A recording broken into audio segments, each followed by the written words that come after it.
My journey I've had in my mind to do this little vlog for about 2 months. One of the things I brought with me from America was a few books to read. One of the books happened to be autobiography of Pam Grier. She called it Foxy, a memoir, my life in 3 acts. So I actually went and met Pam Grier when she came to Chicago and did a book signing. And I actually have the actual book sitting in front of me, which she did autograph. She didn't autograph it the exact way I wanted it to be autographed, but she ended up doing it. I'm pretty sure, well, it's par for the course for me, but I'm pretty sure that she just endured 40 or 50 years of men, I guess, acting a fool over her and maybe treating her like an object or whatever. But anyway, the what compelled me to do this vlog is I find out from reading this book 50 years later that Pam Grier is a Filipina. Her grandmother, no, I mean her mother, Gwendolyn Sylvia Samuels, was a Filipina nurse. And her father was a black man, of course, and he was an Air Force mechanic. But I remember 50 some years ago, it was never mentioned about her having any other heritage except black. No mention at all of her being a Filipina. So I kind of find that ironic, seeing that I and so many other men have ended up out here in the Philippines, and some black probably grew up on Pam Grier, not realizing they were looking at a Filipina. But a little bit I'll say about her here, just as a biography. She was born May 26, 1949 in Winston-Salem, North Carolina. Birth name was Pamela Suzette Grier. And of course, I told you she was born one of 4 children of Gwendolyn Sylvia Samuels, a Filipino nurse, and Clarence Ransom Grier Jr., an Air Force mechanic. Those of you who know Pam Grier know she had begun to be a major black star, African American star, if you will, from the early 1970s. Her career started in 1971 when Roger Corman of New World Pictures launched her with The Big Doll House in 1971, about a women's penitentiary, and The Big Birdcage in 1972. Now, those first 2 movies were really before my time. I really became aware of her when she put out Coffee.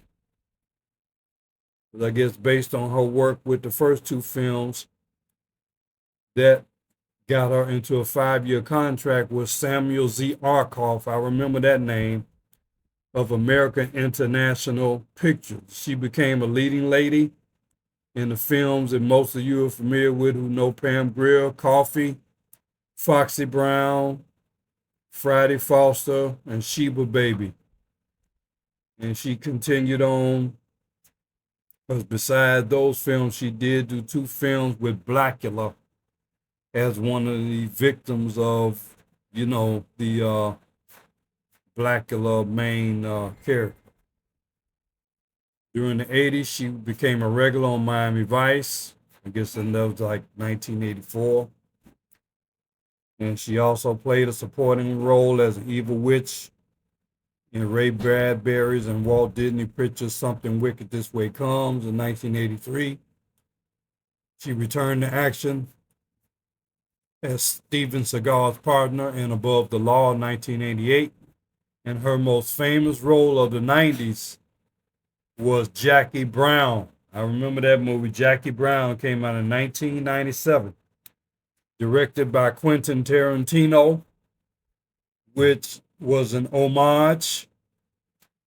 He paid tribute to her earlier films, such as, Foxy Brown. She occasionally did supporting roles, as in some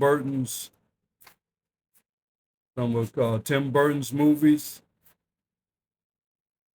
And again, I remember her, the last thing I remember her in, she was in a nighttime drama. I don't remember whether it was HBO or Showtime.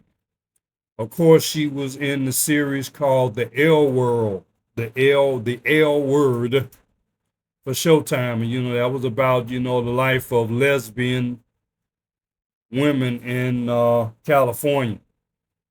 And I remember Pam Grier played the sister of one of the main characters.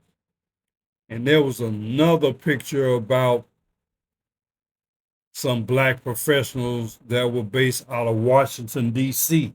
I forgot the name of that show, but she also starred in that. But she was certainly one of the strongest black female figures of the 70s. Absolutely.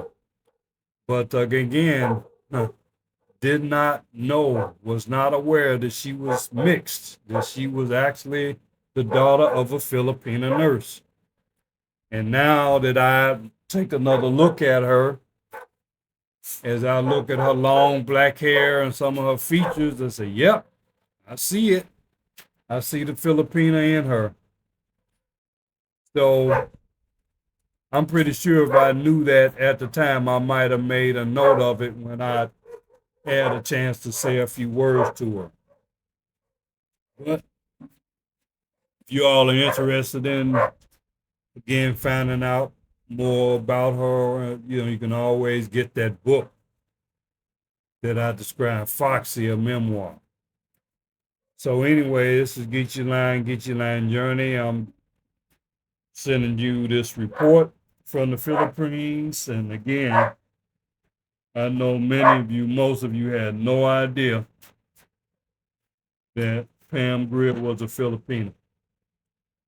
Like this content again, like, share, and subscribe. Better yet, go to my website, chilinesoul.com. Buy some music. Subscribe to Get Your Line Music Radio. Thanks.